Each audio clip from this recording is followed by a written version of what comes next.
नमस्कार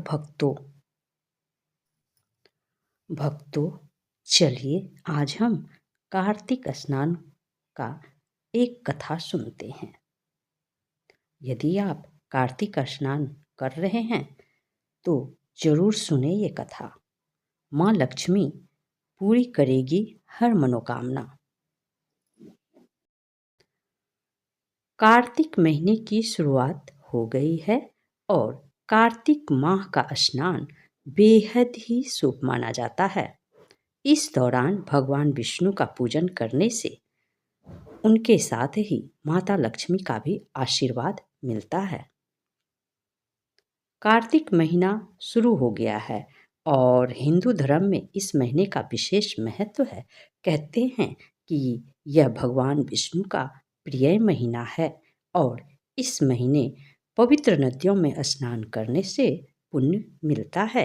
कहते हैं कि इस माह में भगवान विष्णु अपनी योग निद्रा से जाग जाते हैं और इसके बाद ही हिंदू धर्म में मांगलिक कार्यों की शुरुआत होती है। कार्तिक मास में ही करवा चौथ, ओही अष्टमी, दीपावली, गोवर्धन और भैया दूज जैसे महत्वपूर्ण त्योहार आते हैं। कार्तिक माह का स्नान विशेष महत्व रखता है और यदि आप पवित्र नदियों में स्नान नहीं कर सकते तो नहाने के पानी में गंगा जल मिलाकर उससे स्नान करें। जो व्यक्ति कार्तिक स्नान करता है उसे पुण्य फल प्राप्त होता है। साथ ही इस दौरान स्नान के बाद पूजा करनी चाहिए और फिर कथा भी सुननी चाहिए। तो चलिए आज हम कार्तिक मास की कथा सुनते हैं। एक नगर में एक ब्राह्मण दंपत्ति रहते थे और वे दोनों प्रतिदिन 7 कोस दूर गंगा व यमुना नदी में स्नान करने जाते थे। इतनी दूर जाने आने से ब्राह्मण की पत्नी थक जाती थी, इसलिए एक दिन उसने अपने पति से कहा कि हमारा एक पुत्र होता तो कितना अच्छा रहता। पुत्र के बहू आती तो हमें घर वापस आने पर खाना बना हुआ मिलता और बहू घर का काम भी कर देती। अपनी पत्नी की बात सुनकर ब्राह्मण ने कहा कि तू सही कह रही है, चल मैं तेरे लिए बहू ला ही देता हूँ। ब्राह्मण ने कहा कि एक पोटली में आटा डालकर कुछ मोहरे रख दे। ब्राह्मण के कहे अनुसार उसने पोटली बांध कर दे दी। पोटली लेकर ब्राह्मण चला गया। ब्राह्मण को सफर के दौरान यमुना के किनारे बहुत ही सुंदर लड़कियां दिखाई दी। वे रेत में घर बनाकर खेल रही थी। उनमें से एक लड़की ने कहा कि मैं अपना घर नहीं बिगाड़ूंगी, मुझे तो रहने के लिए ये घर चाहिए। लड़की की बात सुनकर ब्राह्मण ही मन मन सोचने लगा कि बहू बनाने के लिए यही लड़की उचित है। जब वो लड़की जाने लगी तो ब्राह्मण भी उसके पीछे पीछे उसके घर तक पहुंच गया और वहां जाकर ब्राह्मण ने उस लड़की से कहा, बेटी, कार्तिक मास चल रहा है, इसलिए मैं किसी के घर खाना नहीं खाता। मैं अपने साथ आटा लेकर आया हूँ। तुम अपनी माता से पूछो कि क्या वह मेरे लिए आटा छान कर 4 रोटी बना देगी। यदि वह मेरा आटा छान कर रोटी बनाएगी तो मैं रोटी खाऊंगा। लड़की ने जाकर अपनी माँ को ये सारी बात बताई। माँ ने कहा, ठीक है, जाओ ब्राह्मण से कह दो कि वह अपना आटा दे दे, मैं रोटी बना दूंगी। जब वह आटा छानने लगी तो आटे में से मोहरे निकली और वह सोचने लगी कि जिसके आटे में इतनी मोहरे हैं उसके घर में कितनी मोहरे होंगी। जब ब्राह्मण खाना खाने बैठा तो लड़की की माँ ने उस ब्राह्मण से पूछा, क्या आपका कोई लड़का है और क्या आप उस लड़के की सगाई करने जा रहे हो। यह सुनकर ब्राह्मण ने कहा कि मेरा लड़का तो काशी में पढ़ने गया हुआ है, लेकिन यदि तुम कहो तो खांड कटोरे से विवाह करके तुम्हारी बेटी को अपने साथ ले जाऊं। लड़की की माँ ने कहा, ठीक है। इस पर लड़की की माँ ने लड़की की खांड कटोरे से शादी करके उसे ब्राह्मण के साथ भेज दिया। ब्राह्मण ने घर आकर कहा, रामू की माँ, दरवाजा खोल कर देख, मैं तेरे लिए बहू लेकर आया हूँ। ब्राह्मण की पत्नी भीतर से ही बोली, हमारे तो कोई बेटा नहीं है तो बहू कहाँ से आए। दुनिया ताने मारती थी, अब आप भी मारने लगे। ब्राह्मण ने कहा, तू दरवाजा खोलकर तो देख। जब ब्राह्मण की पत्नी ने दरवाजा खोला तो देखा कि सामने बहू खड़ी है। उसने बहू का स्वागत किया और आदर सत्कार से अंदर ले गई। अब जब ब्राह्मण अपनी पत्नी के साथ नदी स्नान करने जाता तो पीछे से बहू घर का सारा काम करके और खाना बनाकर रखती थी। वह उनके कपड़े धोती और रात को हाथ पैर भी दबाती थी। इस तरह बहुत दिन बीत गए। ब्राह्मणी ने अपनी बहू से कहा कि बहू, कभी भी चूल्हे की आग मत बुझने देना और मटके का पानी खत्म मत होने देना। परंतु एक दिन चूल्हे की आग बुझ गई।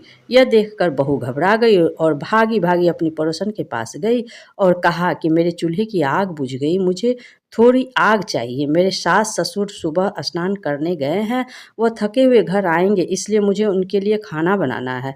यह सुनकर पड़ोसन ने कहा कि तू तो बावली है, तू यह दोनों मिलकर पागल बना रहे हैं। उनके कोई पुत्र नहीं है और ये निसंतान है। बहू ने कहा, नहीं, ऐसा मत कहो, इनका बेटा तो बनारस में काशी पढ़ने गया हुआ है। इस पर पड़ोसन ने कहा कि यह तुझे झूठ बोलकर लाए हैं, मेरी बात मान, सच मान, इनके कोई बेटा नहीं है। अब बहू पड़ोसन की बातों में आ गई और कहने लगी कि अब आप ही बताओ मैं क्या करूं। पड़ोसन ने कहा कि करना क्या है, जब तुम्हारे सास ससुर आए तो जली हुई रोटियां बना देना और बिना नमक की दाल बना देना और खीर की करछी दाल में और दाल की करछी खीर में डाल देना। पड़ोसन ने उसे अच्छे से सिखा पढ़ा दिया और फिर जब उसके सास ससुर आए तो उसने ना तो अपना उनका आदर सत्कार किया और ना ही उनके कपड़े धोए। उनसे सास ससुर को खाना दिया तो सास बोली, बहू आज ये रोटियां जली हुई क्यों है और दाल भी अच्छी नहीं है। तो बहू ने पलट कर कहा कि एक दिन ऐसा खाना खा लोगे तो कुछ बिगड़ नहीं जाएगा। तुम्हारा सास ससुर को खरी खोटी सुनाकर वह फिर से पड़ोसन के पास चली गई और बोला कि जब आगे क्या करना है। पड़ोसन ने कहा कि अब तुम सातों कोठों की चाबी मांग लेना। अगले दिन जब भी स्नान करने के लिए जाने लगे तो बहू अड़ गई और मुझे तो सातों कोठों की चाबी चाहिए। तब ससुर ने कहा कि इसे चाबी दे दो और सास ने बहू को चाबी दे दी। सास बहू के जाने के बाद जब बहू ने दरवाजे खोले तो देखा कि किसी में अन्न भरा है, किसी में धन भरा है, किसी में कोठे में बर्तन पड़े हैं। जब उसने सबसे ऊपर वाला सातवां कोठा खोला तो देखा कि शिव जी, पार्वती जी, माता गणेश जी, लक्ष्मी माता जी, पीपल, पथरवारी, कार्तिक के ठाकुर, राई, दामोदर, तुलसीदास जी का बिरवा, गंगा, यमुना और 33 कोटि देवी देवता विराजमान हैं। और वहीं पर एक लड़का चंदन की चौकी पर बैठा माला जाप कर रहा है। यह सब देखकर उसने लड़के से पूछा कि तुम कौन हो। तब लड़का बोला कि मैं तेरा पति हूँ, अभी दरवाज़ा बंद कर दे, जब मेरे माता पिता आएंगे तब दरवाज़ा खोलना। यह सब देखकर वह बहुत खुश हुई और 16 श्रृंगार कर सुंदर वस्त्र पहनकर अपने सास ससुर का इंतजार करने लगी। उसने उस अपने सास ससुर के लिए अच्छे अच्छे पकवान बनाए।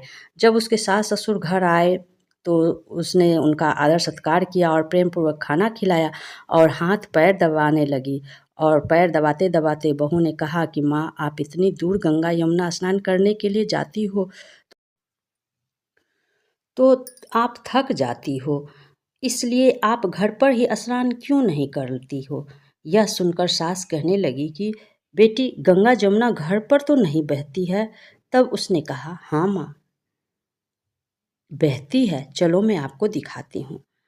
जब बहू ने सातवां कोठा खोल कर दिखाया तो उसमें शिव जी, पार्वती जी, गणेश जी, लक्ष्मी जी, पीपल, पथवारी, कार्तिक के ठाकुर, राई, दामोदर, तुलसीदास जी का बिरवा, गंगा जमुना बह रही है और 33 कोटि देवी देवता विराजमान हैं। वहीं चौकी पर बैठा एक लड़का माला जप रहा है। माँ ने उसे देखकर कहा कि बेटा तू कौन है। लड़का बोला, माँ, मैं तेरा बेटा हूँ। तब ब्राह्मणी ने पूछा कि तू कहाँ से आया है। लड़के ने जवाब दिया कि मुझे कार्तिकेय ने भेजा है। माँ ने कहा, बेटा, यह संसार कैसे मानेगा कि तू मेरा बेटा है। माँ ने कुछ विद्वान पंडितों से मदद मांगी। पंडितों ने कहा, इस पार बहू बेटा खड़े हो जाएं और उस पार माँ खड़ी हो जाए। माँ ने चमड़े की अंगिया पहनी हो और छाती में से दूध की धार निकलकर बेटे की दाढ़ी मूछ भीगे और पवन पानी से गठजोड़ा बांधे, तब मानेंगे कि यह माँ का ही बेटा है। उसने ऐसा ही किया। चमड़े की अंगिया फट गई और छाती में से दूध की धार निकलकर बेटे की दाढ़ी मूछ भीग गई। पवन पानी से बहू बेटे का गठजोड़ बांध गया। यह सब देखकर ब्राह्मण और उसकी पत्नी खुशी का ठिकाना ना रहा और जैसे ब्राह्मण और ब्राह्मणी को बहू बेटा दिया, वैसे सबको देना कहते हैं। इस कथा को पढ़ने से मनुष्य की सभी मनोकामनाएं पूर्ण हो जाती है।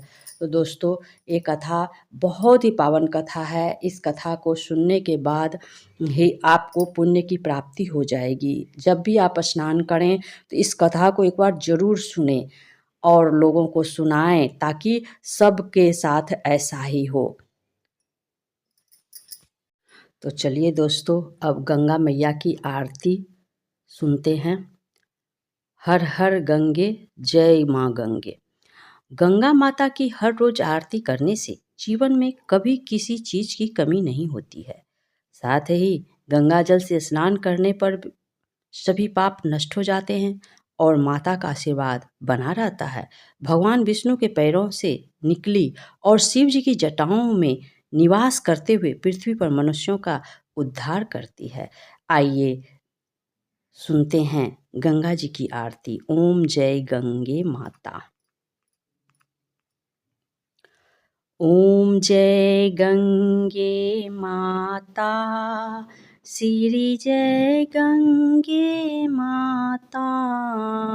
जो नर तुमको ध्याता, मनवांछित फल पाता। ओम जय गंगे माता, चंद्र सी ज्योत तुम्हारी, जल निर्मल आता। शरण परे जो तेरी, सो नर तर जाता।